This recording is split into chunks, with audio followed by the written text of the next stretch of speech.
신약성경 373년입니다.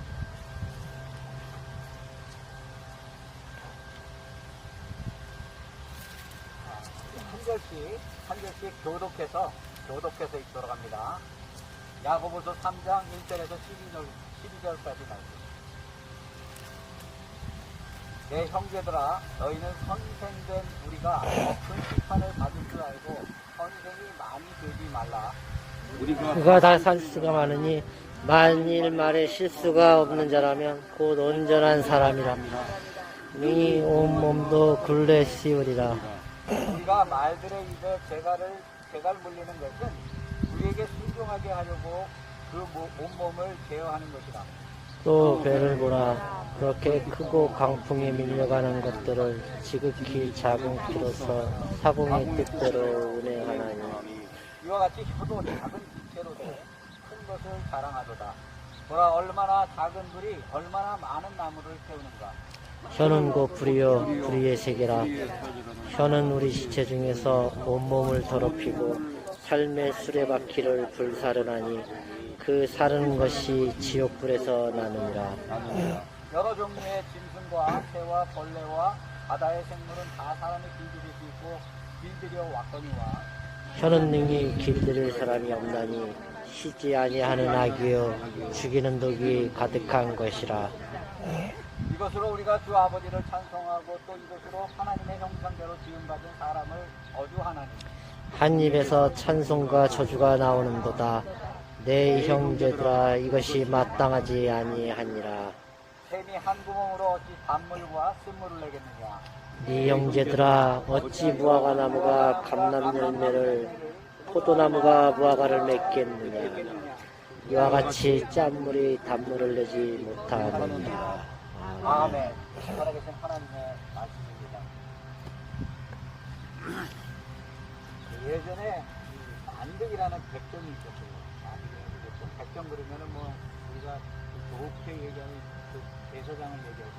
대서장을 그렇게 얘기하지만은 우리 그 나라 역사에서는 이 백정이 음식을 고기를 이렇게 잡아가지고 이렇게 파는 사람을 백정이라고 얘기합니다. 그런데 그 백정 만득이라는 백정한테 두 양반과 상문의 시대예요. 그 양반이 그를 찾아왔습니다. 고기를 사기 위해서 온 것이죠. 그런데 한 양반이 이렇게 얘기했어요. 야, 만드가 고기 한 근 나오. 이렇게 얘기를 했답니다. 만드기가 그 말씀을 듣고 고기를 정성껏 잘라가지고 한 근을 그 양반 앞에다 이렇게 내려놓았습니다. 그런데 다른 어떤 양반 한 분이 바로 오셔서 뭐라고 말씀하시는가 하면, 박서방, 나 고기 한 근만 주시게 라고 이렇게 말씀을 했대요. 만드기가 또 예 알겠습니다 하고 똑같이 두 분이 고기 한 근을 준비했는데, 이 박서방이라고 부르신 그 양반 앞에 고기를 놨는데 고기가 지금 그 전에 고기를 받았던 그 사람의 양보다 2배가 많은 거예요. 그러니까 이 사람이 화가 나는 거죠. 그러니까 이 사람이 뭐라고 얘기를 하는가 하면, 야 이놈아, 이 사람이랑 나랑 똑같이 고기 한 근을 너한테 주문했는데 왜 이 사람 것이 내 것보다 2배가 많으냐, 이렇게 얘기했더니 만드기가 이렇게 얘기하더랍니다. 양반께서 주문하신 것은 만드기가 준 것이고 이쪽 양반이 주문하신 것은 박서방이 주신 것이다. 여러분, 우리 말에요, 말에 권세가 있습니다. 우리가 좋은 말을 하고 우리가 긍정적인 말을 할 때는 그 긍정적인 삶으로 그러한 모든 것이 돌아오지만, 우리가 삶 속에 나쁜 말을 하고 사람들한테 피해가 되는 말을 하고 이런 경우에는 그 악한 말이 오히려 나의 심령을 괴롭히게 하고 나를 더 힘들게 하는 거예요. 여러분, 우리가 말을 인격이라고 얘기하잖아요. 말을 인격. 우리가 사용하는 그 언어 속에서 그 사람의 인격을 찾아볼 수 있는 거예요. 그 사람이 은연중에 하는 말을 이렇게 들어볼 때, 아, 이 사람이 어느 정도의 인격을 가지고 있는 사람들인가 하는 것을 우리가 구분할 수 있는 거예요. 우리가 지금 오늘 보게 된 이 야고보서는 그 핵심 주제가 무엇인가 하면, 행하는 믿음에 대해서 얘기하고 있어요. 믿음이 있으면 행함이 나타나야 한다라는 주제입니다.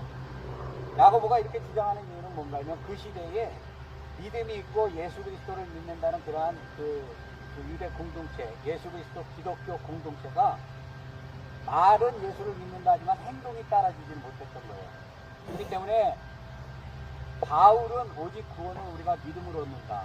우리가 구원을 얻는 것은 예수 그리스도를 믿음으로 얻는 거예요. 우리의 행위랑 상관이 없어요. 그런데 예수님의 동생 야고보는 행함이 없는 믿음은 죽은 믿음이다 라고 이렇게 말씀드렸습니다. 이렇게 말을 한 이유가 무엇이에요? 믿는다 하면서 행위대로 그 믿는 사람의 모습으로 변화된 모습으로 변화되지 않는다는 거죠. 우리가 예수 그리스도를 믿고 신앙생활을 하고 우리가 예수 그리스도를 영접하고 그리고 난 다음에 우리가 이 하나님의 말씀을 배우면 우리의 삶이 변화되고 우리의 말씀이 변화되어야 하는 것입니다.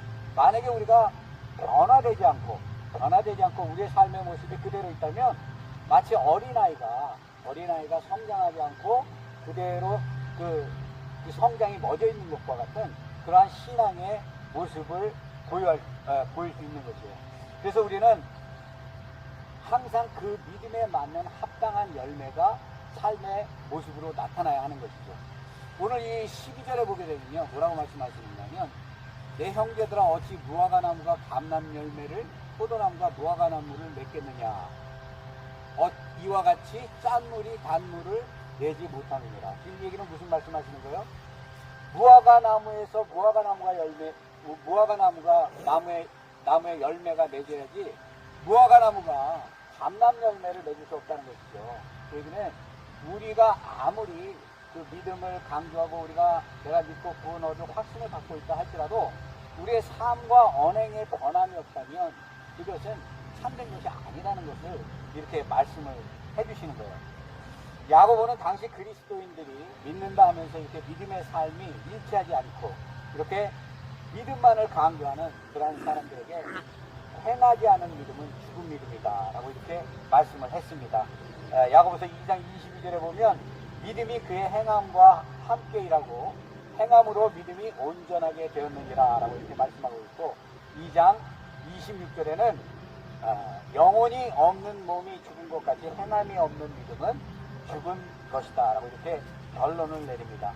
여러분 우리 삶에 이렇게 보면요, 우리가 구제를 하고 많은 사람들, 어려운 사람들을 돕잖아요. 그죠? 우리가 주일에 와서 헌금도 하고 많은 사람들이 그 헌금이 정말 귀하게 쓰여서 필요한 곳에 사용되기를 원하는 게 우리의 마음이에요. 그런데 배고픈 사람, 배고프고 헐벗고 굶주린 사람에게 허기짐을 채워주는 것이 그 사람의 필요를 채워주는 거예요. 그런데 만약에 우리가 배고프지 말도록 노력을 해라, 만약에 이렇게 얘기를 한다거나 굶주리지 않도록 무슨 일을 해라 라고 이렇게 얘기한다면 그 사람에게 직접적인 구제나 직접적인 도움을 주지 못하는 것이에요. 이것과 마찬가지로 우리가 가지고 있는 이러한 믿음도 말로 고백하는 믿음이 되어서 되는 것이 아니라 우리의 삶의 행동 속에서 이 믿음이 나타나야 한다는 것입니다. 우리는 예수 그리스도를 믿음으로 인해서 구원을 얻은 사람들이에요. 이러한 믿음을 소유한 사람들은 삶을 통해서 변화가 나타나야 되고 우리의 언행을 통해서 변화가 나타나야 되는 것입니다. 그것이 뭐라고 얘기해요? 삶의 열매다라고 얘기를 합니다. 이 오늘 본문은 이 성도들의 변화 중에서 특별히 그 언어에 대해서 말씀을 하고 있습니다. 믿는 자라면은 믿지 않는 자랑 이 언어의 습관이 달라야 된다는 것이에요. 우리가 이 입술로 사람들에게 많은 대화를 하고 우리의 표현을 하고 우리가 원하는 것을 얻고 우리가 서로와의 관계를 나누지만 이 말을 어떻게 하느냐에 따라 어떠한 사람은 그 말로 인해서 엄청난 충격을 받게 되고 상처를 입게 되기도 하고 어떠한 사람은 치유를 받게 되고 회복을 받기도 해요. 여기서 말씀하신 것처럼 한 입으로 찬송과 저주가 한꺼번에 날 수 없다. 다른 사람을 저주하는 그런 삶을 그 시대에 살았다는 얘기예요.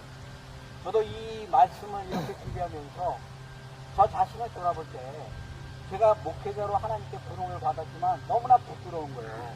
언어적으로, 행동적으로 진짜 말 그대로 하나님의 말씀대로 이렇게 순종하고 언어도 이렇게 그 하나님이 원하시는 그러한 언어로 사용할 수 있고 그렇게 좀 변화되면 좋은데 물론 많이 변화되는 것 같지만 사람이 자기 본능은 못 속인다고 앵거가 있거나 스트레스가 받거나 감당할 수 없는 짜증나는 일들이 있을 때는 나도 모르게 무의식적으로 입으로 범죄하는 그런 때가 참 많아요.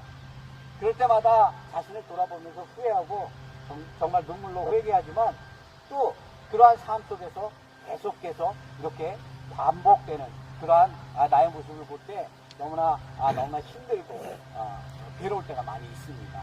이와 같이 저와 같이 여러분들도 이렇게 삶 속에서 같은 말인데 물론 상대방이 같은 말을 이해를 잘못함으로 인해서 오해로 가지고 여러 가지 관계가 깨지고 문제가 생기는 거는 그거는 정말 우리가 조심스럽게 이렇게 풀어야 될 문제가 되지만 우리가 과격한 말이라든가 폭언이라든가 상대방의 약점을 드러내는 상대방이 힘들고 드러내기 싫어하는 그런 것들을 드러내서 그 사람의 인격을 깎아내고 그 사람의 삶을 모독하는 이러한 행위를 함으로 인해서 사람들이 실족되고 어때요? 교회를 떠나게 되거나 그 사람의 인생이 파괴되는 이런 경우도 우리가 주위에서 종종 봅니다. 그렇기 때문에 우리가 이 혀로 인해서 우리가 말을 할 때 이 말에 대한 중요성, 상대방을 살리는 그러한 말을 우리 그 성도들은 해야 할 것입니다. 야고보서 1장 19절에 보면 내 형제들아 너희가 알지니 사람마다 듣기는 속히 하고 말하기는 더디하며 성내기도 더디하라. 사람이 성내는 것이 하나님의 의를 이루지 못함이라 라고 이렇게 말씀하시고 26절에는 누구든지 스스로 경건하다 생각하며 자기의 혀에 재갈을 물리지 아니하는 자는 아니하고 자기의 마음을 속이면 이 사람의 경건은 헛된 것이다. 지금 이 말씀은 무엇을 얘기해요? 우리가 하나님을 믿는다. 아무리 정성을 다하고 봉사하고 헌신하고 하나님을 주로 고백하고 베드로처럼 주를 그리스도라고 고백한다 할지라도 우리가 폭언을 하고 우리 말의 언어가 변화가 없고 우리가 이렇게 사람들에게 상처 주는 이러한 그 말을 한다면 경건한 사람이 아니라는 얘기예요. 경건한 사람이 아니라는 얘기는 믿는 자가 아니라는 얘기이기도 해요. 여러분 우리가 잘 아는 고린도 교회가 정말 하나님이 보여주는 은혜와 성령 충만한 은사들이 나타나고 사랑장이 있고 정말 교회에서 필요한 그 모든 교회가 겪었던 그런 과정들을 다 겪었던 교회가 고린도 교회인데 여러분 고린도 교회 보게 되면요 파벌이 일어나요. 파벌이 교회가 분열을 일으키는데 그 분열을 일으키는 게 이유가 뭐예요? 말이에요. 말. 나는 바울파다. 나는 아볼로파다. 나는 대바파다. 이래가면서 각자가 자기가 정해놓은 그런 대상을 자기의 지도자로 세우고 그 사람을 추종하고 자기를 따르지 않고 자기 생각과 반대되는 사람 어떻게 해요? 적대시하고 함부로 얘기하고 그 사람들을 멸시하는 것. 이러한 것들이 것들로 인해서 교회가 어려워지고 문제가 됐던 것이죠. 성숙한 신앙인은요 말을 가릴 줄 알고 구별해서 할 줄 알아야 되는 거예요. 우리가 말을 생각 없이 내 생각대로 이렇게 말을 하게 되면 항상 실현을 하게 돼요. 그래서 말을 하기 전에 머릿속으로 한번 생각하고 이 말을 해서 내가 이 말을 했을 때 상대방이 이 말에 대해서 상처받거나 문제가 되지 않을 수 있는 그러한 여지를 미리 살필 수 있는 마음, 이것이 예수 그리스도의 마음이 아닐까 이렇게 생각을 합니다. 2절에 보게 되면요 우리가 다 실수가 많으니 만일 말에 실수가 없는 자라면 곧 온전한 사람이라 라고 얘기합니다. 우리가 말에 실수를 안 하고 싶잖아요. 말에 실수를 안 하고 정말 그 인격을 표현하고 나름대로의 그 어떤 그 하나님이 주신 그 말씀에 순종해서 그렇게 살아가고 싶은데 2절에서 뭐라고 얘기를 하는가 하면 우리가 다 실수가 많다 이거예요. 여러분 우리가 완전합니까? 예수 그리스도를 믿었지만 우리 안에 죄악된 습성이 그대로 남아있어요. 그죠? 이것을 인간의 힘이나 우리의 노력으로 할 수가 없는 거예요. 그렇기 때문에 저도 이렇게 여러분들에게 말에 실수가 없기를 바란다고 선포를 하고 여러분들도 그것을 마음으로 다짐하지만 우리가 삶의 상황을 만날 때마다 이러한 똑같은 실수와 똑같은 죄를 번복하는 것을 우리가 이렇게 볼 수 있습니다. 그렇기 때문에 믿는 사람들은 항상 생각하고 말을 해야 되고 이 말을 주관하는 이 혀를 잘 다스려야 한다는 얘기입니다. 우리가 아무런 생각 없이 이렇게 던지는 그러한 말 한마디로 인해서 많은 사람들이 상처를 받기도 하고 많은 사람들이 문제를 갖게 되고 마음에 씻을 수 없는 그러한 고통을 당하는 분들이 있어요. 우리가 지금 시간을 돌아볼 때 우리의 삶을 돌아볼 때 여러분들 기억 속에 정말 나를 수치스럽게 하고 나를 경멸하고 나를 모독했던 그러한 말들이 여러분들의 마음속에는 기억이 날 거예요. 그러한 말들을 나 또한 그렇게 할 수 있다는 것을 우리는 꼭 생각을 하고 자신의 혀를 다스릴 줄 아는 그러한 지혜가 필요한 것입니다. 이렇게 믿는 사람들은 혀를 올바로 사용해야 합니다. 이 혀를 올바로 사용한다는 것은 옳은 말을 분별할 줄 안다는 얘기예요. 아무 말이나 우리 생각대로 하는 것이 아니라 항상 그 사람들이 무엇을 듣기를 원하는지 그렇게 생각하고 말을 해야 된다는 거죠. 차라리 우리가 말을 많이 해서 항상 손해보는 사람들 있잖아요. 그죠? 꼭 필요한 얘기, 어떤 사람들은 보게 되면 핵심 주제 한마디 딱 10초면은 결론이 나는 얘기를 가지고 그 얘기를 하기 위해서 15분, 20분, 30분을 장황하게 얘기하는 사람들이 있습니다. 이러한 이 언변을 다스리는 그러한 연습을 우리가 계속 해야 될 거예요. 그렇기 때문에 말을 많이 함으로 인해서 사람들에게 상처를 주는 것보다는 오히려 침묵은 금이라고 얘기하죠. 말을 절제하고 말을 아낄 때 오히려 더 그 사람의 인격이 높아지는 그런 대접을 받게 되기도 합니다. 잠언서 10장 19절에 보면 말이 많으면 허물을 면하기 어려우나 그 입술을 제어하는 자는 지혜가 있느니라 라고 이렇게 얘기합니다. 말에 실수를 하지 않기 위해서 우리 입술을 항상 생각하고 마음으로 우리가 말을 할 때 항상 생각하고 말을 하는 그런 연습을 해야 할 것이에요.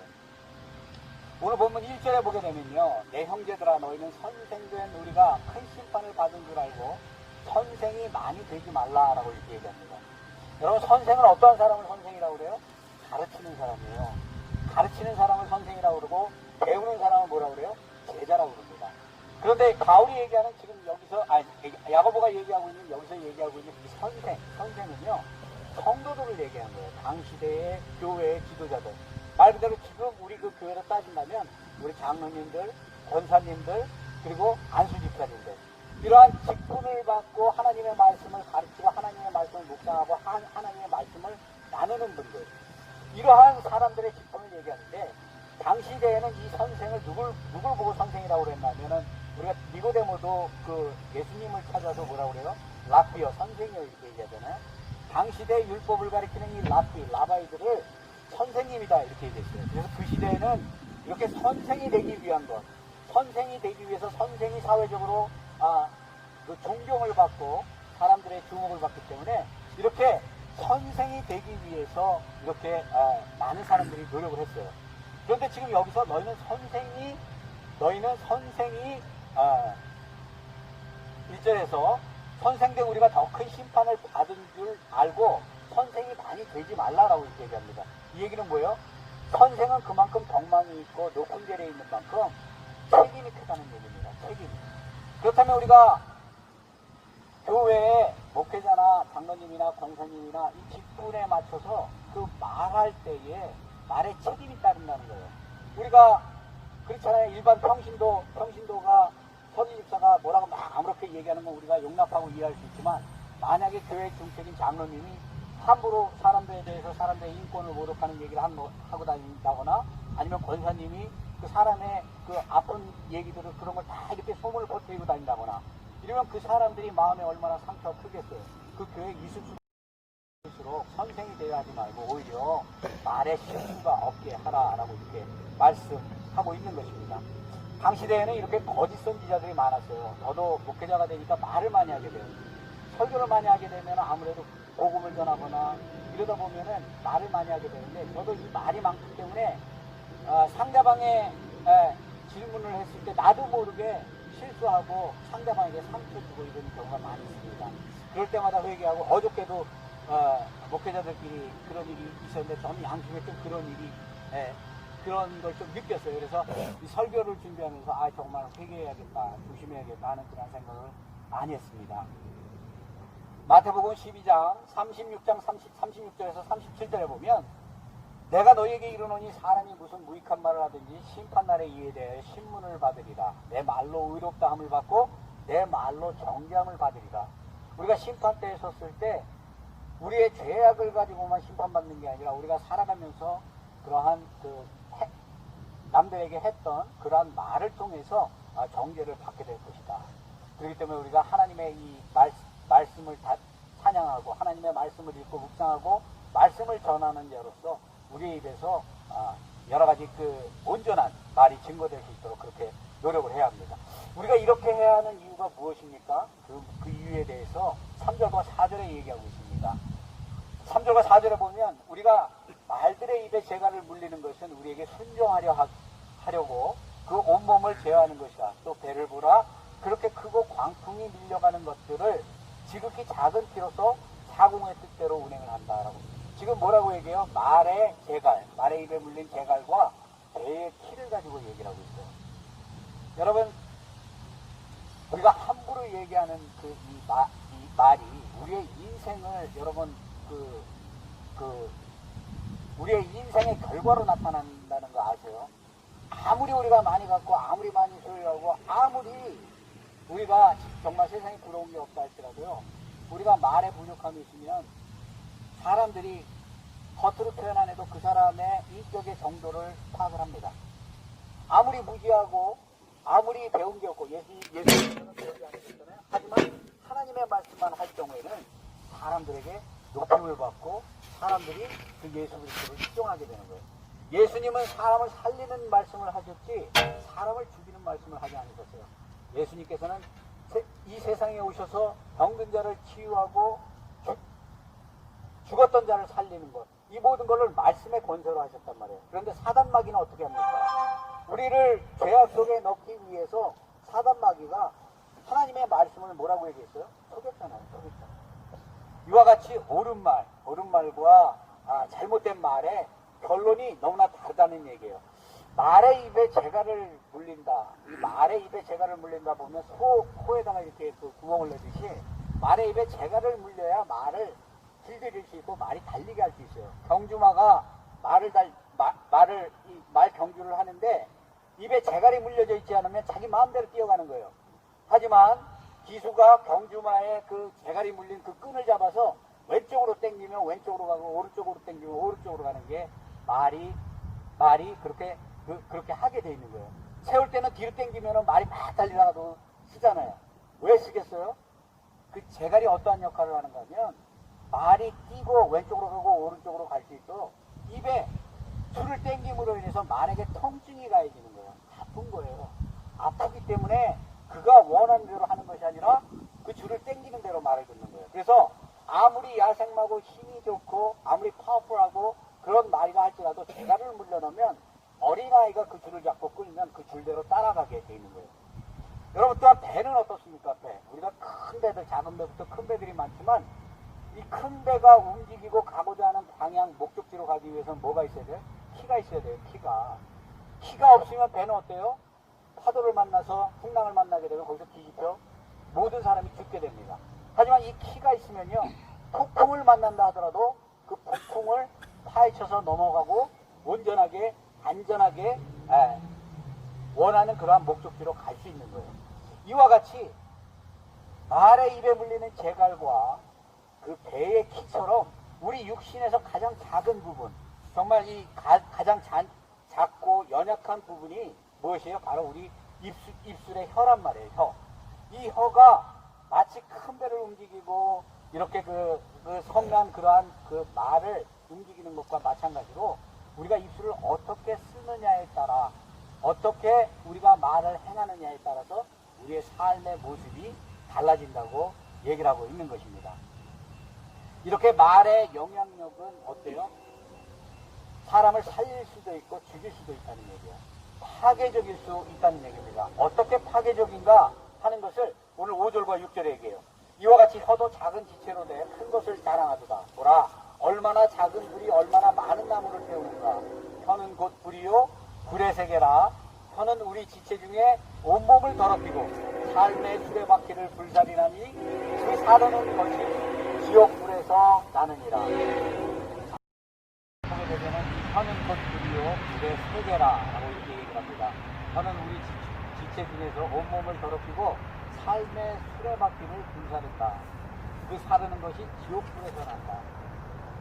여러분, 우리가 악한 말을 하는 것, 이것이 지옥불에서 난다는 거예요. 여러분 불이라는 게 어때요? 불이라는 게 우리 요번에 LA에 불이 났잖아요. LA 쪽에 불이 번졌는데 여러 가지 산재로 인해서 불이 번지기 시작해서 천둥 번개다 뭐다 이런 걸로 인해서 불이 시작했지만 또 어떤 곳에서는 뭐라 그래요? 생일 파티하다가 폭죽을 터뜨렸는데 그 폭죽으로 인해서 발화가 돼가지고 얼마나 많은 피해를 입었냐면 서울 전체 면적의 26배에 해당하는 그러한 지역이 불에 탔다라고 이렇게 얘기합니다. 그런가 하면 많은 사람이 사망했고요. 8,500채가 넘는 집이 다 불로 자그마한 불씨 하나가 우리가 우습게 생각했던 그 불씨 하나가 이렇게 엄청난 문제를 갖는 것이 우리가 보통 사용하는 이러한 언어 속에서 그로 인해서 많은 사람들이 그러한 데미지를 입고 상처를 입고 고통스러워하고 이러한 일이 생긴다는 것입니다. 그런데 여기 7절, 8절에 보면 더 어렵게 얘기를 하고 있어요.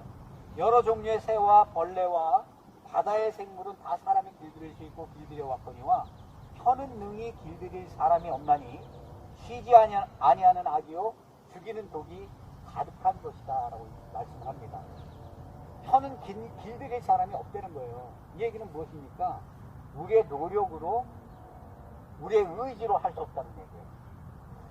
그러면 문제잖아요. 우리가 지금 야고보 사도는 우리에게 이 혀를 재갈을 물리고 이 말을 가려서 하고 사람을 죽이는 말이 아니라 살리는 말을 하고 저주하지 말고 그 사람을 세우는 말을 하라 이렇게 얘기하는데 지금 여기서 얘기하는 것은 뭐라고 얘기를 하는가 하면 혀는 능히 길들일 사람이 없다. 사도 바울이 그렇게 얘기하죠. 의인은 없나니 하나도 없다. 우리의 힘으로 되지 않는다는 거예요. 우리의 능으로 되지 않는다는 거예요. 그럼 우리가 이걸 어떻게 해결해야 합니까? 우리가 평상시 여태까지 태어나서 여태까지 써오던 그러한 언어 생활이 있는데 이것이 어떻게 해야 바뀔 수 있습니까? 대답은요. 시편 141편 3절에 보면 이렇게 기도합니다. 다윗이 여호와여 내 입 앞에 파수꾼을 세우시고 내 입술의 문을 지키소서. 하나님께 간구해야 된다는 얘기예요.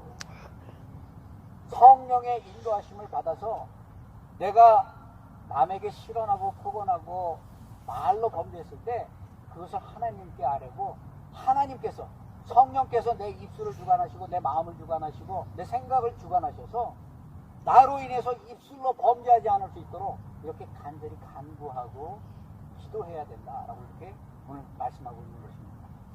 여러분 우리가 원하지 않지만 때로는 우리가 이렇게 실언할 때가 있어요. 원하지 않지만 다른 사람들에게 상처 줄 때가 있어요. 저도 옛날에 어떤 여성분이 머리를 이렇게 묶었는데 저는 그냥 생각 없이 얘기한 거예요. 머리가 별로 없으신 것 같다고 항상 머리를 묶고 다닌다고 했더니 그분이 탈모가 있어가지고 상처가 컸던 거예요. 막 우시더라고요. 한 3시간을. 그래서 저 그때 얼마나 죄송했는지 그 얘기를 다른 분을 통해서 들었어요. 다른 분을. 그래서 정말 이 말 한마디 잘못하는 것이 얼마나 상처인 거예요. 여러분 우리가 상처가 없는 사람이 없잖아요. 남을 비판하는 것은요. 내가 상처가 많은 사람들이 비판하는 거예요. 남의 눈에 티는 보지만 내 눈에 들보를 못 보는 거죠. 우리가 사람을 살리고 서로 격려하고 서로 위로하고 정말 사람들이 들을 때 힘이 나고 용기가 나는 그러한 언어 생활, 이것이 축복된 하나님이 우리에게 주시는 축복된 그러한 복 중에 하나이기라 분명히 믿습니다. 저와 여러분의 삶 속에 이러한 축복이 언제나 함께하기를 주의 이름으로 축원드립니다.